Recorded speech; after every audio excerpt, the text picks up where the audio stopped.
Hey, what is up guys? Welcome to another video. So in this video, I'm going to be showing you how to replace your AC discharge hose on your 7th-gen Nissan Maxima.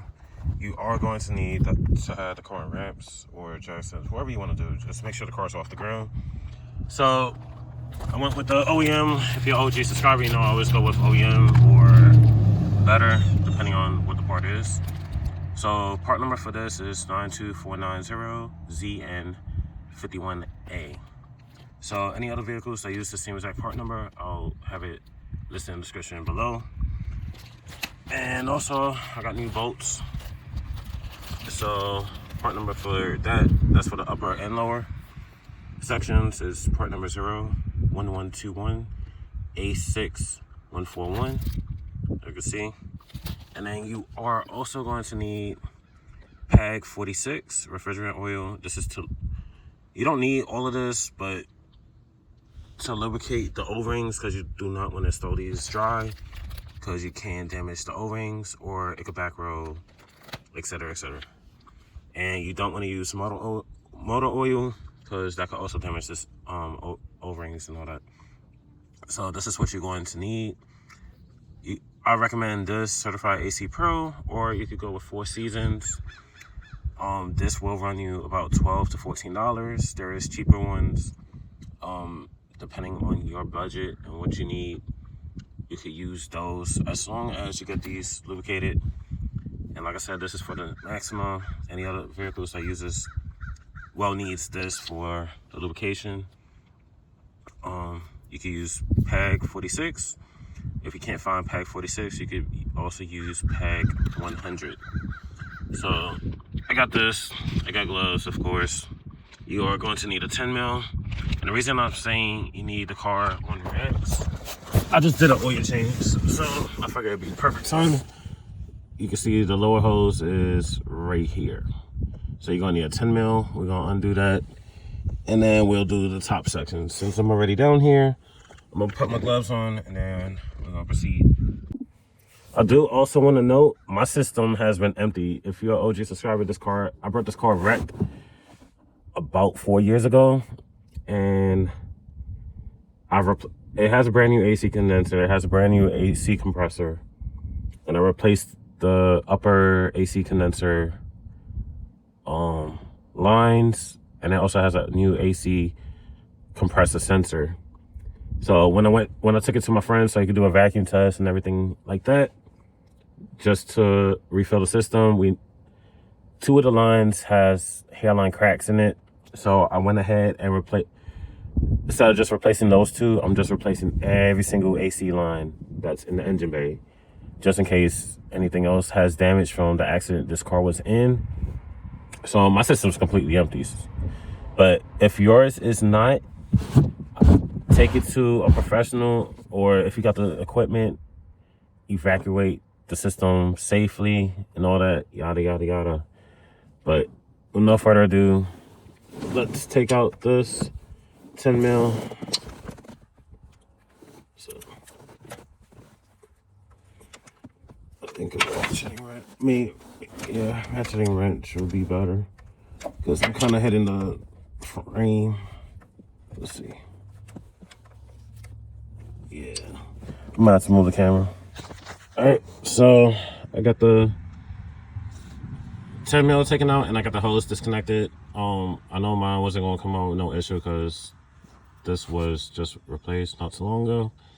But depending on the age on your specific vehicle, it might be seized or anything, so it might be a little bit more difficult, but take precaution when taking that out. Now we got the bottom done. Now we're gonna go to the top and take out the other 10 mil. All right, so now that we're at the top, that is the other 10 mil right here. So if you want a little, I'm gonna do this anyway. You wanna take out a 10 mil there. I forgot to record that part, but once you take that out, just slide it down and move it to the side, and then you got a little bit more access to removing that.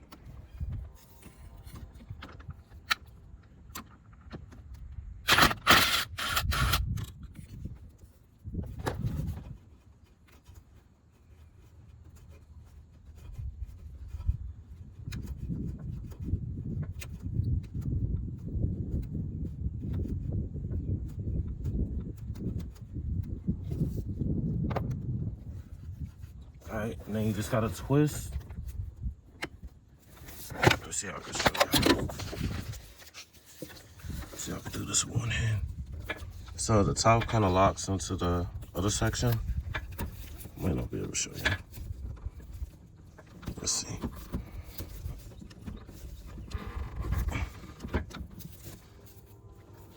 I ain't gonna be able to show you that with one hand. Especially the angle I'm in, trying to hold the camera. But let me still try.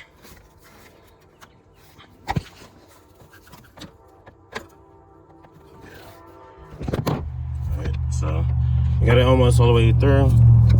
And then, there you go.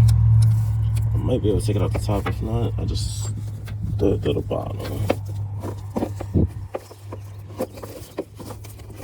Yeah, I'm gonna just throw it to the bottom. So I'm just gonna push it down. As you can see, apologize for the camera quality. Well, the angles and stuff like that, but you kind of get an idea when we get in out here. So I'm gonna take out the rest from the bottom.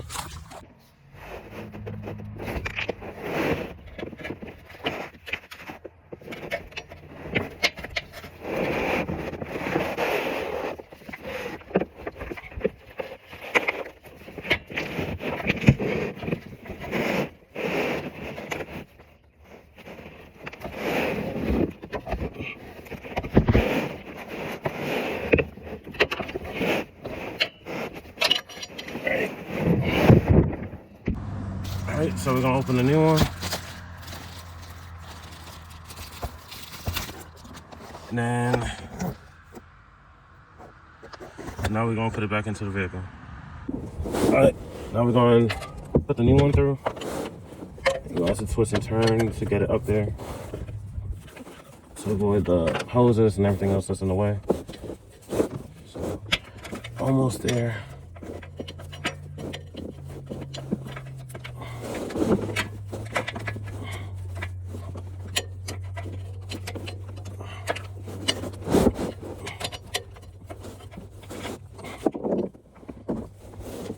Make sure it doesn't get contaminated. Back on to the top of it, turn it.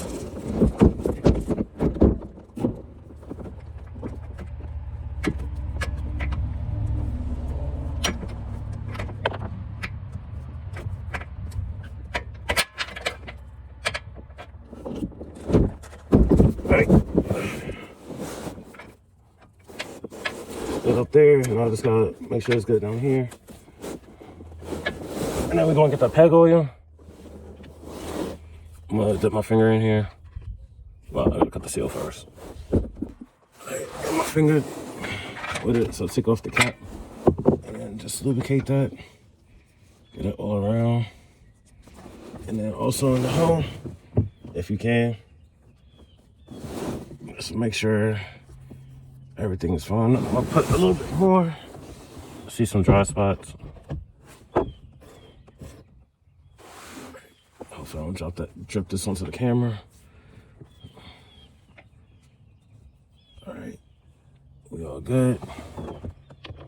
Close this back up.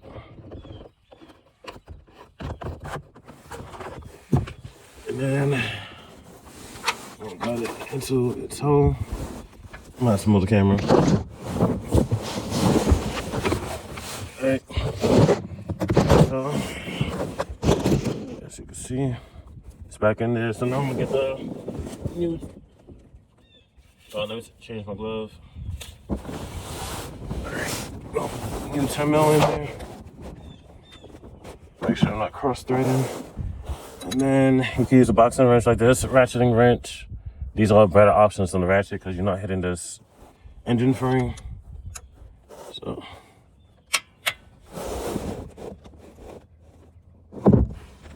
Alright, so that's all tightened and all that. So bottom, so now we gotta do the top. So now we're gonna repeat the same thing to the top. Take off the cover.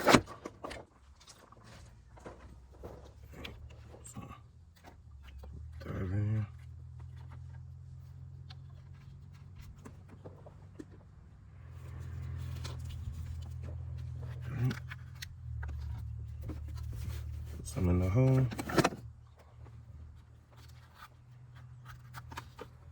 Lubricate the O-ring.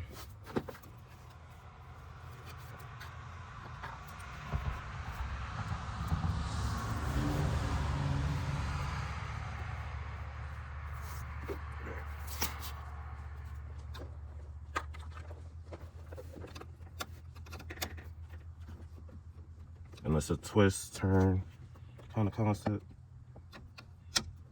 I might knock over the camera, so I do apologize.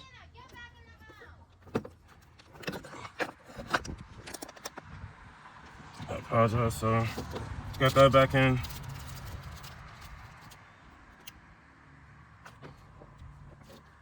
Now I'm gonna put the 10 mil back in.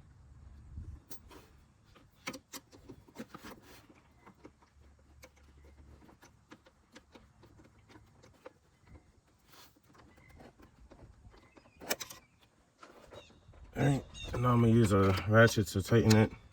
I keep knocking over the camera.